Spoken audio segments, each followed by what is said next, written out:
Friends, I really appreciate the opportunity to speak with you this evening. It's an honor every year to offer words of Torah, words of reflection with you. There are moments that we will never forget. I was a rabbi living in New York State, 50 miles east of New York City on Long Island. Jane was a graduate student in New York City. And for some reason, I was watching the morning news in our den, which I didn't normally do. And Jane was frantic because she was running late that morning. Our children were already on the school bus. And then I saw on the news that a plane had collided with one of the towers of the World Trade Center. And initially I thought, some pilot unfortunately with a Cessna had gone into the building. But then it all unfolded. 846 Flight 11 crashed into the North Tower. And then 903 Flight 175 crashes into the South Tower. And then I knew, as so many people did, that something catastrophic was happening. Then the various news reports started coming in. 937, Flight 77 crashes into the Pentagon. 9:59, the South Tower collapses. 10:03, Flight 93 crashes into a field in Shankfield, Pennsylvania. 10:28, the North Tower collapses. It took less than 2 hours to change history. There was a picture of an earlier, rational, serious Mayor Giuliani walking up Broadway, trying to show strength, which he did. He did a remarkable job that day keeping the city from chaos. We know what happened in the aftermath. The search began. Unfortunately, only 20 survivors were pulled from the rubble, but 3,000 people had perished. Each of us who is old enough to remember that catastrophe has a specific memory of that day. But here is one memory that most stands out to me. On September 11th, after evacuating the Capitol earlier in the day, roughly 150 members of Congress came in the evening on the building's east front steps to convey the resolve of the nation. Senators stood by representatives, Democrats next to Republicans, and the leadership of both houses gathered as a symbol of unity. Speaker of the House, Senator Hastert of Illinois, addressed the nation, and I quote, "When America suffers and when people perpetrate acts against this country, we as a Congress and a government stand united and we stand together to fight this evil threat. Those who brought forth this evil deed will pay the price."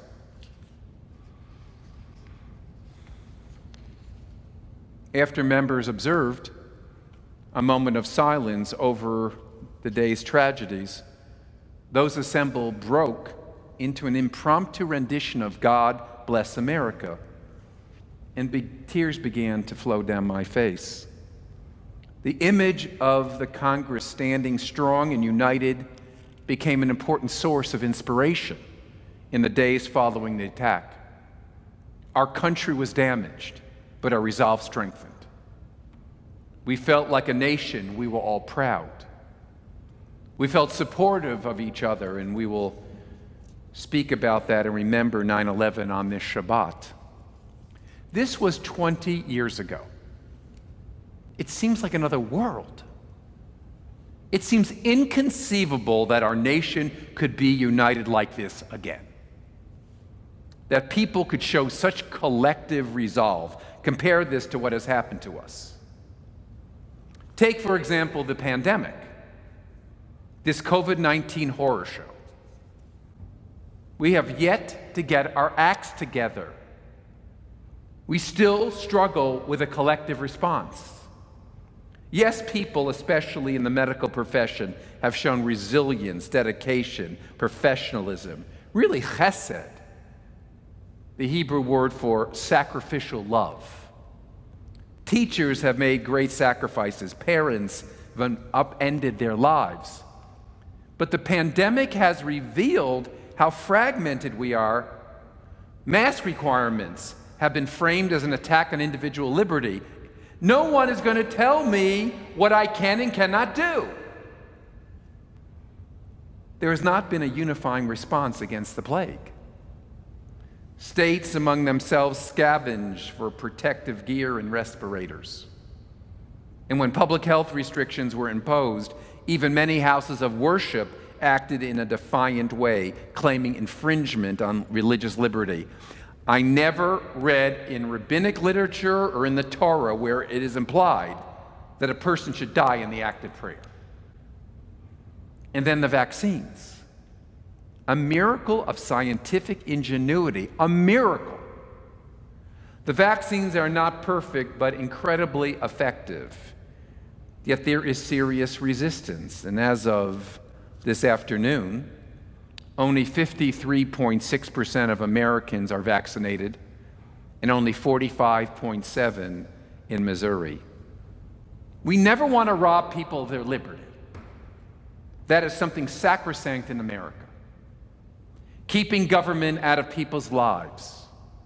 Yet individual rights end when those individual rights threaten me. Look what has happened in our political culture. Last fall's election was a disaster. We are the beacon of democracy. We have always been the inspiration to other nations. Yet we cannot carry out an election. We sometimes appear to act like a banana republic. We don't trust the counting of the votes, and lies are told about that. Congress supports the lies, and people have come to believe that this is business as usual. We don't trust each other. We don't trust each other to act in our collective best interest. And to top it off, seditionists attack Congress as the Electoral College votes are being certified, and members of Congress cannot even agree what actually happened. I'm going to tell you what actually happened. Vice President Pence and Speaker Pelosi were to be murdered that day. Capitol Police died and are traumatized and are committing suicide because of that day. And we cannot all agree that this was an attack on all that we hold dear. And any politician who speaks contrary to the groupthink of their political party fears retribution. Congress could not agree on a bipartisan investigation of this threat to our nation's stability. 25,000 troops needed to descend on Washington, D.C. for the inauguration to protect the event from our own citizens. Is this Jeffersonian democracy? In 20 years, something has changed. There's something broken. We seem to have lost our way. That must be addressed, or all is lost. Rabbi Jonathan Sacks, a great sage who died this past year, and his passing is a loss to Jews of all persuasions and a tremendous loss to the world. He was a keen observer of the fragmentation of our world. His last book, which won the National Jewish Book Award, was entitled Morality. It is a stunning treatise, a book that must be read. My brother brought the power of this book to my attention, and I thank him. It is a 350-page passionate analysis of the disease that we confront. Sacks articulates the problem succinctly: the decline of the we and the ascendancy of the I. Let me repeat that. The decline of the we and the ascendancy of the I. For Sacks, morality is not some set of principles that we apply to life. It's not some list of principles. Okay, I'll do this, I'll do this, I'll do this. No, it's a commitment to a relationship with others, a covenant among ourselves. Our social cohesion and moral foundation are endangered by our continued drifting away from a cohesive society, the decline of the we in the ascendancy of the I. Let me share Rabbi Sachs's thesis in a nutshell, and I quote, "If we focus on the I and lose the we, if we act on self-interest without commitment to the common good, if we focus on self-esteem and lose our care for others, we will lose much else. We will lose our feeling of collective responsibility and find in its place a culture of competitive victimhood. In an age of unprecedented possibilities, people will feel vulnerable and alone." For Sachs, this shift from the I to the we is ominous. People are becoming more anxious, uncertain, fearful, aggressive, unstable, unrooted, and unloved. As he states, there is increasing promoting of ourselves instead of the one thing that will give us lasting happiness, making life better for others. He asserts that radical individualism is draining us of our humanity. Judaism speaks against this fragmentation. It speaks against this culture of narcissism. It affirms that our individuality is made real by our participation within the community. Judaism teaches to resist the what is good for me path and directs us towards the pursuit of the common good, the giving a damn about others approach to living. That's Judaism. The first affirmation of this is in the second chapter of Genesis, where it says it's not good for man to be alone.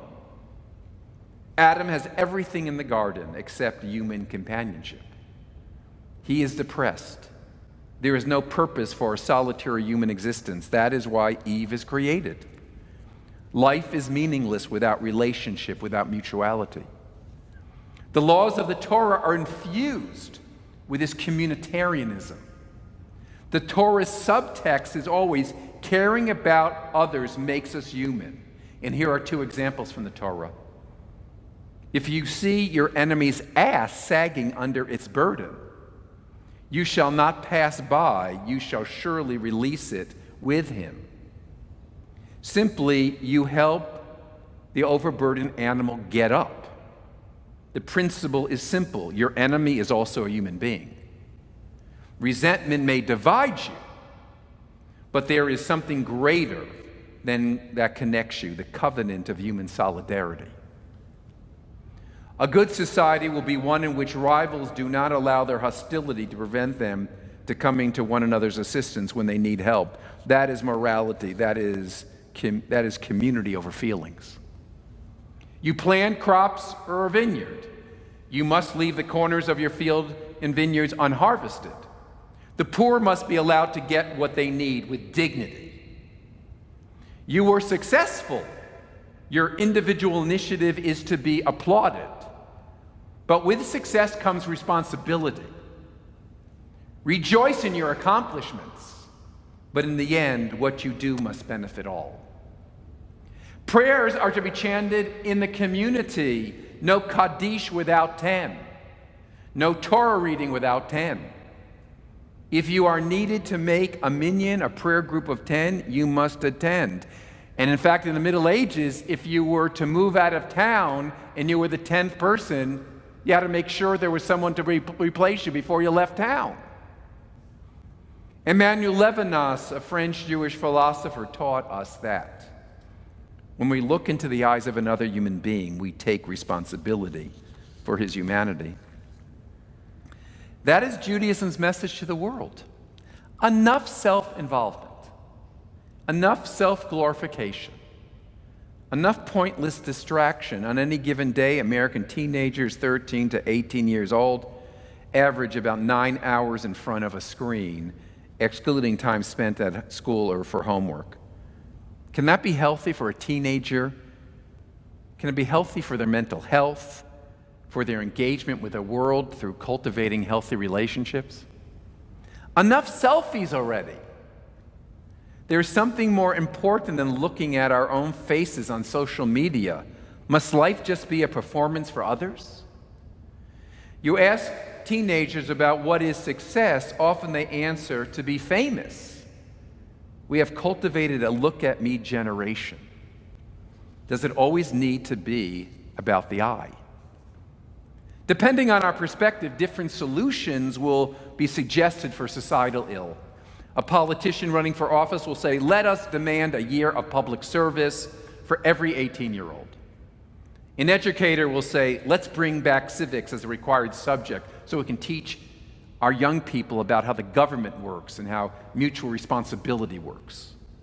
A psychologist will say, our problem is self-absorption. Underneath self-centeredness are people who feel flawed, powerless, unworthy, or out of control. It can be solved in therapy. All of these approaches make a sense. I endorse them all. Each one of them is a way to kind of heal what is impacting our world. But in the end, we face a spiritual problem of our age. One of the messages of the High Holidays is tshuva, getting back on the right path. Gandhi said the best way to find yourself is to lose yourself in the service of others. In interaction with family, friends, peers, teachers, mentors, clergy, fellow congregants, our souls are expanded. Rabbi Harold Kushner recounts a story about a girl who tells her father that she is going over to help a friend who just broke his new bike. And her dad asks, "What do you know about fixing a bicycle?" The girl answers, "I don't know anything about fixing bicycles. I'm going over to help him cry." We don't have to know how to fix another person. We just need to be able to cry with them. Our presence is that ray of hope when we offer a word of reassurance or simply sit in silence with another human being. Our presence says it all. I am here for you.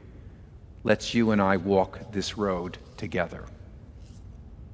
You know what people will say to me in my study, "Rabbi, thank you for speaking with me. There was no one else in my life that was willing to listen." Just listening, just turning off our own story and hearing the story of others can change the world. Religion is not the answer to all problems. Don't expect to hear that from me. Religion is not the answer to everything.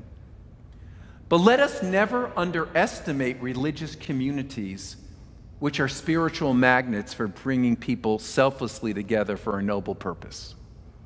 Churches, synagogues, mosques, temples, ashrams are the great repositories of social capital, where people feed off of each other's energies and become powerful instruments for constructive action.